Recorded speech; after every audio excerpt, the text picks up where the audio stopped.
السلام عليكم ورحمة الله تعالى وبركاته. مرحبا بكم معايا في هذا الفيديو اللي غادي نرجع من خلاله الهزيمة القاسية ديال الفتيان ديال المنتخب المغربي ضد منتخب البرتغال. فصراحة ملي كتكون هزيمة بهذا الشكل فما كتلقاش الكلمات باش تعبر على داك الشيء اللي بغيت تقول، كذلك ما تقدرش تحلل، لانك ملي كتجي تشوف الاحصائيات فما غاديش تلقى حتى شي هجمه منظمه من المنتخب المغربي باش انك دير لها التحليل، كذلك ما تلقاش محاولات، ما تلقاش قذفات من خارج المربع، يعني ما كاين حتى شي جمله تكتيكيه اللي غادي تجي ودير لها التحليل. وما نبغيوش بطبيعه الحال نديروا التحليل فقط للفريق الخص اللي صراحه صال وجال في هذه المقابله وكلاونا بهذا المفهوم، كلاونا كره وقراونا كره فعلا، لان المنتخب البرتغالي ملي كتشوف هذا الفريق اللي عنده فكتقول بان الكره البرتغاليه بخير وعلى خير. فتصور معايا هادو الايديسات ديالهم وشوف فين واصلين. بعض اللاعبين منهم اللي غادي يبقاو يلعبوا مع الفريق الاول جايين من اعتد المدارس العالميه، ماشي غير البرتغاليه. ملي كنهضروا على براغا، ملي كنهضروا على بورتو، ملي كنهضروا على بنفيكا، فهادو فعلا أندية كبيرة وكبيرة جدا ومدارس كروية اللي كتهتم بالفئات السنية. اليوم إلا هدرت على شي لاعب من لاعبي المنتخب المغربي فماشي باش نحملوا المسؤولية، وإنما فقط باش نحطكم في الصورة ديال الأداء كيفاش كان، ومن خلاله غادي نشوفوا وغادي نهضروا على شكون يتحمل مسؤولية هذا الأداء. اللاعبين بطبيعة الحال ما كيتحملوش المسؤولية، دراري صغار 17 سنه في سن ديال لابرونتيساج كيتعلموا، خصهم يخطئوا. الا ما خطاش في هذا لاج امتى غادي يخطا؟ فهذا لا غبار عليها، نديروهم بحال ولادنا. فولدك 15 16 17 شفتوا كيفاش يقدر يخطا. لاعبين لا الومهم، حتى الا كان شي لاعب اللي ما يستحقش انه يكون في اللائحه واليوم بان بواحد الاداء اللي كارثي، فاللي غادي يتحمل المسؤوليه هو اللي دار له لا سيليكسيون، هو اللي الغالو. الحمد لله اللاعبين كلهم جايين من مدارس مزيانه، كذلك من اكاديميات ديال المغرب وابرزها اكاديميه محمد السادس. اليوم وحنا كنشوفوا هذه المقابله ديال المنتخب المغربي والهزيمه الكارثيه، فمن غير واحد 18 ولا 20 دقيقه من الاداء الجيد اللي كانت في مباراه اليابان، فصراحه المنتخب المغربي غائب تماما، ذهنيا مشتت. تحس بان اللاعبين كيتخباو، حتى واحد ما باغي يطلب الكره، حتى واحد ما باغي يمشي ويخرج كره. فاللاعبين اللي باغيين كيدخلوا الماتش وكيقولوا غير امتى غادي يسالي الماتش ما عرفتش، ولكن الواضح انه كاين واحد الضغط كبير. فكنلقاو البرتغال، البرازيل، فرنسا بالميزات اللي عندها وسابقيننا يعني بسنوات في هذه الفئات السنيه، وما كتلقاش الاعلام والاتحاديات ديالهم يحملوهم واحد المسؤوليه كبيره ديال انكم خصكم تمشيو تجيبوا لقب كأس العالم. بمجرد انك تخلي لاعب بحال وزان، بحال باها، بحال العود، بحال درداك، بحال منصف زكري، بحال دريس ايت الشيخ، بحال صهيب بن العروش، هاد الاشبال تحملهم مسؤوليه كأس العالم.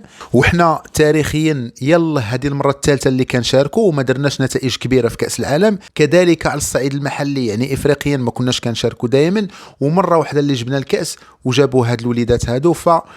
نشجعوهم، ناخذوا بيديهم. باقي مقابله ضد كاليدونيا شفنا بان كاليدونيا تعادلت مع اليابان، غادي تكون صعيبه وصعيبه بزاف، وغادي نلقاو منتخب عنيد، منتخب كاليدونيا اللي عنده فرصه تاريخيه انه يتاهل الى غلب المغرب. اكيد ملي غادي يشوف هذا الاداء ديال المنتخب المغربي وغادي يشوف هذا الضغط اللي راه عليه غادي يطمع بطبيعه الحال وغادي يلعب مباراه كبيره، خاصه ان المعنويات ديال هاد الوليدات ديالنا طايحه بزاف بحكم انهم مازال ما سجلوا حتى شي هدف. هذا الشيء كامل ما غاديش يمنعني انني نهضر شويه من الجانب التقني، وكذلك نذكر الاداء ديال اللاعبين المغاربه باش نعرفوا فين كانت مكامن الخطا ونحاولوا اننا نصحوا ان شاء الله. كنا نجندوا وراء هاد اللاعبين وراء الطاقم التقني باش ان شاء الله نديروا نتيجه ايجابيه ضد كاليدونيا، وعلاش لا نتاهلوا ونبداو صفحه جديده، خاصه ان كاس العالم مازال ملعوب.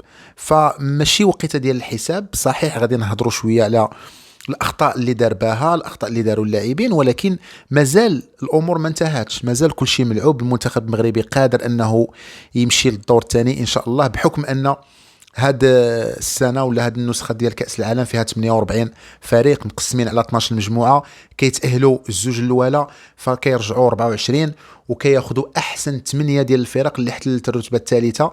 يعني من المرتبه الثالثه كيتقصاو غير 4. فنتمنى ان شاء الله اولا نحتلوا المرتبه الثالثه وبواحد الكولافيراج اللي يكون زوين، ونتمناو ان مجموعات اخرين يكونوا منتخبات اللي خداو يلاه 2 ديال النقاط ولا حتى اللي خداو 3 ديال النقاط، ولكن نكونوا حنا فايتينهم في نسبه الاهداف. اليوم كانوا اخطاء بطبيعه الحال، نفس داك الشيء اللي وقع مع اليابان، رجعنا للور ما كنعرفوش نبنيو، تلفنا كره بحال ما عمرنا لعبناها، بحال هذا المنتخب يلاه جاو تجمع.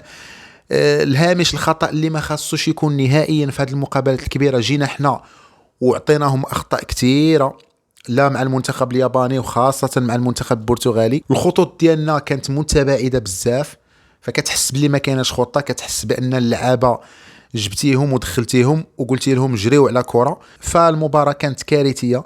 الطاقم التقني ما شفناش بانه تحرك، ما شفناش رده الفعل. 60 دقيقة يعني ساعة 6-0 انتهى الكلام. لاعبين اللي كنا نستناو منهم بزاف بحال وزان بالعروش اللي كانوا الأفضل في إفريقيا ما كانوش، ذهنيا كانوا ضعاف، كانوا مرخيين، ماشي غير هما كل اللاعبين. بالنسبة للمنتخب البرتغالي المميزات ديالو نقاط القوة اللي ذكرناها وقلنا بأنها معروفة لأن البرتغال كتاب مفتوح، فقلنا خصنا نحضيو راسنا، ما حضيناش راسنا. شفنا بأن اللاعب مثلا الظهير الأيسر خوسي نيتو اللي قلنا بانه غادي يطلع وكيدير زياده عدديه وكيخلي في ظهره فراغات، فما عمرنا هددنا المنتخب البرتغالي ملي كيطلع الظهير الايسر اللي كيحمل رقم 5 خوسينيتو، او لا حتى ملي كان كيطلع الظهير الايمن، وبالتالي عطيناهم واحد الاريحيه وصافي. درسونا قراونا باننا ما قادرين نديروا حتى شي حاجه، فاللاعب رقم 5 تبورد علينا بقى كيطلع. الدليل هو انه سجل 2 ديال الاهداف واعطى 2 ديال التمريرات حاسمه. قلنا كذلك بان مفتاح المنتخب ديال البرتغال هو اللاعب رقم 6 اللي ما كانش حاضر في المقابله الاولى كوينتاس، خليناه كيلعب كيمشي ياخذ كره من الدفاع وكيطلع، وهو عنده تمريرات مفتاحيه دقيقه جدا. فالامور كلها اللي كنا هضرنا عليها، كذلك قوه كابرال في الهجوم، حسينا بحال المنتخب ما دار حتى شي مجهود ولا حتى الطاقم ما دار حتى شي مجهود باش انه يحاول يعطل المنتخب البرتغالي. غادي نمشي بسرعه باش نهضر على التشكيله ديال المنتخب الياباني وكذلك المنتخب المغربي، ونمشي في الاخير باش نهضر على تحليل ديال واحد الفيديو باش نعرفوا كيفاش المنتخب ديالنا كان وكيفاش المنتخب البرتغالي قدر يهزمنا بهذه الحصه العريضه جدا. اذا على بركه الله نمشيو نشوفوا الخطه اللي لعب بها المنتخب المغربي وكذلك التشكيله اللي لعب بها المنتخب البرتغالي. فغادي نمشي نشوف التشكيله اللي لعب بها المنتخب البرتغالي بدايه. فإلا لاحظتوا في الفيديو اللي فات كنت توقعت واحد التشكيله بحكم ان المنتخب البرتغالي في المباراه الاولى ضد كاليدونيا الجديده ما لعبش بالتشكيله الاساسيه، وصراحه باش يكون عندك مدرب اللي يزعم وتكون عنده هذه الجرأه والشجاعه انه يبدا كاس العالم بتشكيله احتياطيه لانه قرا الفريق الكاليدوني وعرف بانه ما غاديش يشكل له خطر، فتحياتي لهذا المدرب صراحه. وماشي هذه اول مره كيديرها هذا المدرب مع المنتخب البرتغالي، حتى في كاس اوروبا الاخيره في البانيا المباراه الاولى ضد المنتخب الالباني كان ما بداش بال11 تيب ديال المنتخب البرتغالي. فالتشكيله اللي كنت توقعتها انا هي هذه كما كتشوفوا، فيها لاعب واحد اللي ما كانش حاضر وهو اللاعب رقم 7. فاليوم المدرب ما لعبش رقم 7 اللي هو المفروض انه اساسي، لاعب دوارتي كونها لاعب ديال بورتو، فهو ما لعبوش ودخل لاعب براغا جواو اراغا واللي كان رائع في هذه المقابله صحيح. في حين ان كل اللاعبين اللي هضرت عليهم كانوا حاضرين في هذه المقابله واللي هما بطبيعه الحال لاعبين جيدين جدا، مدارس عالميه في اوروبا وفي العالم وفي البرتغال اللي هي بنفيكا براغا وكذلك بورتو. فالتشكيله اللي كانت ديال المنتخب البرتغالي هي هذه. حراسه المرمى كان رومارو كونها ديال براغا، في الدفاع كان خوسينيتو اللي كان اليوم في هذه المقابله رائع جدا لاعب ديال بنفيكا، كذلك كان ماورو فورتادو لاعب رقم 4 اللاعب اللي كان كيبني اللعب وباريحيه كبيره لانه ما كانش يلقى شي لاعب من لاعبي المنتخب المغربي اللي يدير عليه الضغط. قدامه كان مارتين تشيلميك لاعب ديال بورتو، الظهير الايمن كان هو دانيال بنجاكي ديال بنفيكا، في وسط الميدان، لان المنتخب البرتغالي لعب ب 4-2-3-1، حتى المغرب لعب ب 4-2-3-1. كان لاعب برناردو ليما رقم 18 لاعب ديال بورتو، قدامه كان نجم المنتخب ومفتاح المنتخب رافائيل كوينتاس لاعب ديال بنفيكا، وقدامه كان ماتيوس مايد ديال بورتو. جناح ايسر كان ستيفن مانويل ديال بنفيكا. في الجهه اليمنى كان جواو اراغا، وكقلب هجوم كان انيسيو كابرال لاعب ديال بنفيكا. الى لاحظتوا بنفيكا بورتو وبعض اللاعبين من براغا. فهذه التشكيله رافائيل كوينتاس كان مهم جدا، كان كيهبط حتى هاد البلاصه هادي فين كاين الدفاع، وهنا كيكون خوسينيتو طالع فكيدير الزياده العدديه، فكيمشي هنا خوسينيتو، هذا كيهبط هنا، هذا كيزيد لوسط الميدان، وهذا بطبيعه الحال كيعرض شويه الملعب بهاد الشكيله هذه. اللاعب ماورو كان كيشد الكره دائما كيعطيها لرافائيل كوينتاس، ورافائيل كوينتاس فكان عارفوه بانه عنده واحد التمريره دقيقه ودقيقه بزاف، فكان ملي كيشد كره بعض المرات كان كيضرب بها وسط الميدان والدفاع، كانت كتوصل هنا كما غادي نشوفوا في واحد الهدف. بالنسبه للاعب خوسينيتو ملي كان كيجي هنا كان كيدير ثنائيات مع اللاعب ستيفن مانويل او لا مع اللاعب ماتيوس مايد اللي كان كيجي هنا، وكانوا كيلعبوا ثنائيات. كذلك ماتيوس مايد كان كيلعب في هذه الجهه مع جواو اراغاو. وكما قلنا قبل بان المنتخب البرتغالي كيدير الاختراقات من هنا من الوسط، فإلا جينا نشوفوا الخريطه الحراريه فنلقاو بان المنتخب البرتغالي دائما كيدير اختراقات من هذه الجهه هذه هنا او لا هنا في هذا لو كوتي، كيهاجم بزاف في هذه الجهه هذه. وملي كيمشيو في الكولوار دروا فغالبا كنشوفوا هاد اللاعبين كيهبطوا هنا وكيخليو هاد المساحه خاويه هنا الخوسينيتو اللي كان كيلقى راحته، فكانوا كيجبدوا المدافعين ديال المنتخب المغربي ومن بعد كيعطيوها اللاعب خوسينيتو في الجهه اليسرى او لا حتى اللاعب برناردو ليما اللي كان حتى هو بعض المرات كيمشي لهاد الجهه. فغادي نهضروا على هاد الاشياء ملي كنبغيو نديروا تحليل الفيديو. نمشيو نهضروا على التشكيله ديال المنتخب المغربي. التشكيله اللي كنت توقعتها هي هذه.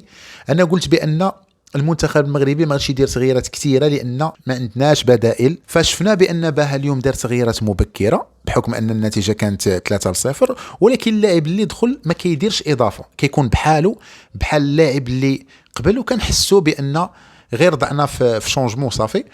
فانا توقعت هذه التشكيله، قلت صهيب بالعروش، قلت بان الدفاع يخليه يوسف بالحسن، الياس حداوي، دريس ايت الشيخ، منصف زكري. اللاعبين اللي كاين في الحصيات كنشوف بان نفس المستوى ديال هادو او اقل. داك الشيء علاش قلت بان الدفاع خصو يبقى، لان كسبنا مقابله مع بعضياتهم، خاصه في ظل ان المدرب في المباراه الوديه كان كيلعب بلال سقراط هنا مع ايت الشيخ، ولكن شفنا بان ضد اليابان ما لعبوش، لعب الياس حداوي اللي ما كانش كيلعب المقابلات الوديه. فهادو هما اللاعبين. فقط كانت واحد الملاحظه، هو ان من المفروض ان حمزه بوهادي هو اللي كان اساسي في كاس افريقيا وكذلك كيلعب المقابلات الوديه، فملي جينا للمباريات هنا ما لعبوش ولعب اللاعب يوسف بالحسن. ما عرفتش واش حمزه بوهادي ما كانش واجد، ما عرفناش. المهم انه دخل في هذه المقابله دقيقه 30، وهنا كتبين لك بان السباحه شويه تالف، ما عارفش اللاعبين ديالو.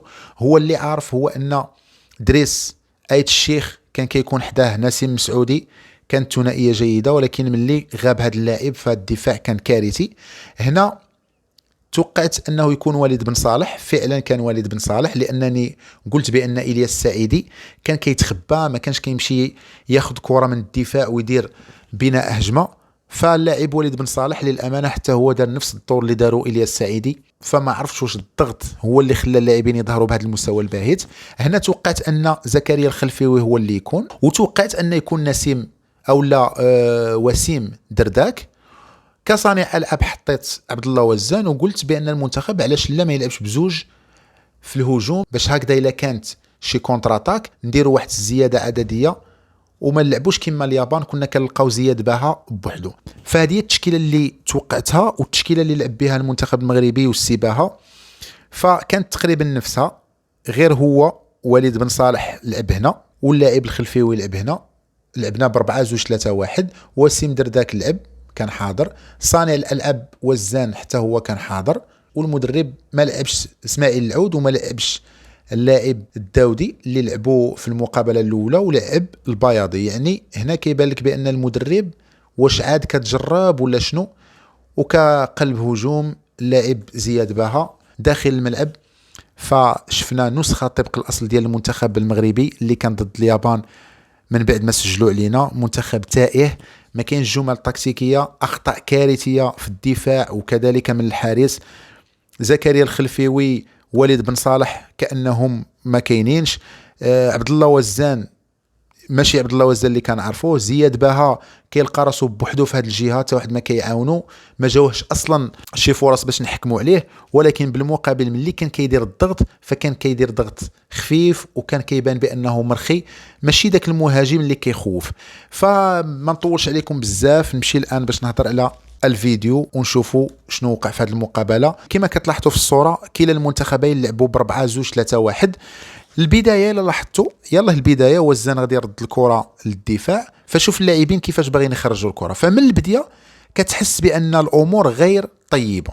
يعني هذا المدافع الاوسط ديالنا، شوف كيفاش كيخرج الكره. هنا اللاعب رقم 11 مانويل فبوحدو، وكما كتشوفوا وزان هنايا ما قدرش يطلع باش ياخذ الكره. جا كوينتاس وخدا له كره. ما عرفش شنو كاين المشكل اللي كاين مع وزان مع الارتقاءات. هنا كنشوفوا ان المنتخب البرتغالي كيغلق المنافذ امام الدفاع المغربي وما كيخليش يبني اللعب، وبالتالي كتكون الحل هو انك ديجاجي كره وحتى شي لاعب مغربي ما ياخذها، فكتضيع وكترجع للمنتخب البرتغالي. اللاعب كابرال دائما كل الكرات كياخذها، والمنتخب البرتغالي ملي كان كيبني اللعب فكان كيبنيه باريحيه. كنشوفوا وزان كيضغط ضغطه خفيفه، كذلك باها ما كيضغطش كاع، وكنا كنخليو المنتخب البرتغالي كيمشي بسهوله. كما كتشوفوا كيبنيو اللعب بثلاثه. هاد اللاعب رقم 4 كياخذ راحته كيفاش كيدور وكيراوغ باها وكيعطيها اللاعب كوينتاس. كان تفاهم كبير بينه وبين رقم 6 كوينتاس. كوينتاس عنده تمريرات رائعه جدا كيضرب بها الدفاع بمره. وهنا تبادل كروي من المنتخب البرتغالي، كياخذوا راحتهم ملي كتكون عندهم الكره. شوف اللاعب باها كيفاش يعني كيضغط بواحد الطريقه ثقيله وثقيله بزاف. وهنا كما كتشوفوا خوسي نيتو اللي حضرنا منه فكيطلع وكياخذ راحته في انه يدير مثلثات. وهنا كما كتشوفوا دائما اللاعب رقم 4 كيمشي بالكره، اللاعب رقم 11 وشوف فين كنلقاو رقم 5 خوسي نيتو اللي كيدير ثنائيات وزياده عدديه وكيضرب بها حتى الدفاع هكذا. غادي نشوفوا هذه الكره هذه زاويه للمنتخب البرتغالي. ملي غادي تطيح الكره فغادي نلاحظوا اولا بان 11 لاعب مغربي كلهم كاينين هنا رجعوا يدافعوا. فشكون اللي غادي يدير الكونتر؟ شكون اللي غادي يدير التحولات السريعه؟ وملي غادي ياخذوها اللاعبين المغاربه هنا فغادي نستناو بانه غادي يجري بالكره وما يضيعهاش، ولكن بسهوله غادي تمشي له ولو انه كان خطا. هنا غادي نشوفوا كره اخرى. شوف الطريقه كيفاش المنتخب البرتغالي كيلعب، واخدين راحتهم سهوله كبيره. اللاعب رقم 11 ينسل من الرقبه من البياضي وغادي يمشي. شوف الكره ملي غادي تطيح 3 ضد 1، فغادي نشوفوا بان رقم 5 خداها بسهوله، رقم 11 كذلك ضربها، والبياضي كيتفرج ولاعبين اخرين كيتفرجوا. هذا الشيء كامل يلا الدقيقه الثامنه وذهنيا المنتخب المغربي غايب تماما. نشوفوا كره اخرى، اللاعب كابرال واللاعب مانويل رقم 11 فكانوا كيديروا ثنائيات كيضربوا بها الدفاع المنتخب المغربي، في حين حنا اكتفينا باننا نشدوا كره، ما كنديروش جمله تكتيكيه مزيانه، كنرميو كره بطريقه عشوائيه وكتضيع لنا. عطينا الكره للمنتخب البرتغالي، خلينا هو يلعب، ويا ريت غير لو كان دافعنا مزيان. نشوفوا كره الهدف دائما خوسينيتو هو اللي غادي يجي، هو اللي غادي يدير لي زيندو مع اللاعبين، وغادي يخرج اللاعب اراغاو بوحدو غادي يضربها. كنشوف بانها ما كانتش قويه بزاف. وهنا يلا الدقيقه 20 وكنلاحظوا بان اللاعبين واحد كيلوم الاخر. ففين هو الدور ديال المربي والمدرب اللي هو السباحه؟ ملي كنشوفوا كل كره كل هدف الا وكنشوفوا بان لاعب كيلوم الاخر. الحارس كيلوم ايت الشيخ، ايت الشيخ كيلوم الياس حداوي. هنا كان خص المدرب يتدخل. نشوفوا هذه الكره هذه، اللاعب رقم 4 اللي دائما كياخذ الكره من الحارس وكيبني اللعب. شوف كيفاش اللاعب كوينتاس كيطلب كره، فعلا جاتو. الهجوم ديالنا ما عرفش يدير الضغط، مرخيين. غنشوفوا مره اخرى بان كوينتاس بيدو كيشاور اللاعب وكيقول له اعطيني كره، وكيهز عينه مزيان وكيشوف اللاعب كابرال بوحدو. كابرال دار شد كره وغادي يسدد واحد الكره اللي ما تدخلش صراحه، بحال هاد الكره ما يدخلوش، نديروا عليه ضغط بنفس الطريقه. غادي نشوفوا مره اخرى بان اللاعب رقم 4 دائما كيشد الكره وكيعطيها للجهه اليمنى، خاصه ملي كيكون كوينتاس. هنا غادي نشوفوا هجمه اخرى بنفس الطريقه، ما كاينش ضغط، ما كاينش بريسينغ، اللاعبين ديال المنتخب البرتغالي كيتحركوا كيف ما بغاو. اراغاو صالو جال كما قلت لكم، هنا الكره غادي تضيع، ما غاديش نعرفوا ناخذوها. باها غادي يدير خطوه للور، غادي تضيع له الكره، وغادي نشوفوا اللاعب دائما اللاعب رقم 5 خوسي نيتو كيفاش انه كان بوحدو. ونشوفوا هنا اللاعب حيداوي كيفاش عطي واحد ليسباس كبير. اللاعب نيتو اللي خدا راحته، هز عينو، شاف زوج ديال اللاعبين وكان تفاهم كبير بيناتهم، فغادي نشوفوا بانه غادي يعطي تمريره سهله، واللاعب اراغاو غادي يسبق ايت الشيخ وغادي يسجل الهدف الثالث للمنتخب البرتغالي. فكما كتشوفوا في الصوره كتحس بان اللاعب المغربي محبط، واحد كيلوم الاخر بحال رحنا في شي دوري ديال الزنقه. هنا اللاعب كابرال كيفاش غادي ياخذ الكره من اللاعب حيداوي. حيداوي راه كان ممكن انه يتنبأ بداك الشيء اللي غادي يديرو كابرال ويتبعو. اللاعب كابرال من جهه سريع، وحيداوي مشى شويه متاخر، وكانت فرصه خطيره. وهنا الخلفيوي من الكرات القليله اللي وصلنا فيها للمرمى، الخلفيوي كتمشي كره يعني. هنا واحد الركنيه، دائما حنا هضرنا على انهم كيلعبوا لي زيندو في الركنيات. كابرال متفاهم مع اللاعب اراغاو كيراوغ بسهوله وكيدور وكياخذ الكره. شوف كيفاش كيدخلوا وكيفاش كيلعبوا في مربع العمليات، وكانت فرصه خطيره. هنا كانت واحد المحاوله واعده للمنتخب المغربي، اللاعب الداودي اللي كان دخل في المكان ديال البياضي غادي يقطع كره مزيان بطريقه جميله، ولكن شنو غادي يدير بها؟ فغادي يمررها، واللاعب الخلفيوي غادي يتقلق. وهنا غادي نشوفوا واحد الخطا كبير، فاللاعب بن صالح بدل ما يعطيها اللاعبين اللي حداه فهو غادي ياخذ واحد القرار اخر ما مفهومش، غادي يدور وغادي يعطيها اللاعبين المنتخب البرتغالي، وكان بالامكان يسجلوا علينا هنا هدف رابع. وهنا غادي نشوفوا هذه الكره السهله بين ايت الشيخ وبالعروش، وشفنا بالعروش تدخل يعني غير مقبول، وكيلوموا في بعضياتهم. فبالعروش صراحه ماشي بالعروش اللي كنعرفوه، قليل في المنتخب المغربي كان كيوصل، وملي كان كيوصل ما كانش تكون محاوله. بنفس الطريقه كنشوفوا اللاعب كوينتاس كيفاش كيدير تبادل كروي، وكيفاش كيمرر تمريرات رائعه سحريه صراحه. وهنا كانت محاوله، غادي نشوفوا بان اللاعب بن صالح فتك الكره هنا من المهاجمين ديال المنتخب البرتغالي، غادي يعطيها اللاعب الداودي، ولكن الداودي شنو غادي يدير بها؟ فغادي يستنى بزاف، وغادي يجي اللاعب نيتو غادي ياخذ لهم الكره بلمسه، هيئها لنفسه باش يسدد، وتسديده من البعيد غادي تدخل. مره اخرى كنقول بان بالعروش يتحمل شويه المسؤوليه في هاد الاهداف هادو. لاعب كوينتاس دار ما بغى في المنتخب المغربي. وهنا غادي نشوفوا مره اخرى اللاعب بالعروش خرج وتردد ورجع، ولكن اللاعب نيتو سجل عليه هدف اخر. نيتو سجل زوج ديال الاهداف وعطى زوج ديال التمريرات حاسمه. ناهيل ملي دخل حرك شويه الهجوم، ولكن داروا محاوله واحده فقط. كخلاصه هاد المقابله للنسيان، ولكن غادي ناخذوا الاخطاء نحاولوا نصحوها. وشخصيه المنتخب المغربي خصها تبان، ما خاصش اللاعبين ديال المغاربه يبقاو يخافوا، خاصهم يمشيو ويزعموا وياخذوا كره. بغينا نشوفوا المنتخب المغربي، بغينا نشوفوا السبوعه في المقابله الاخيره ضد كاليدونيا نفوزوا باش ما كان وبنتيجه كبيره ان شاء الله، وهكذا نقدروا علاش لا تكون فرصه اخرى لهاد اللاعبين باش يعطيو يعني احسن ما عندهم. انا كنقول بان الى المنتخب المغربي فاز على كاليدونيا بنتيجه ايجابيه وقدر يتاهل للدور المقبل، فثقوا بيا غادي تشوفوا منتخب اخر في الدور المقبل. لان اللاعب المغربي وخاصه هذا اللاعب اللي في هذا اللاج ملي كيكون عليه ضغط راه ما كيعطيكش، ولكن ملي كيلعب بارتياح وبلا ضغط فثقوا بيا غادي نشوفوا واحد المنتخب مرعب اللي ان شاء الله يكمل المشوار لابعد حد. السلام عليكم ورحمه الله تعالى وبركاته.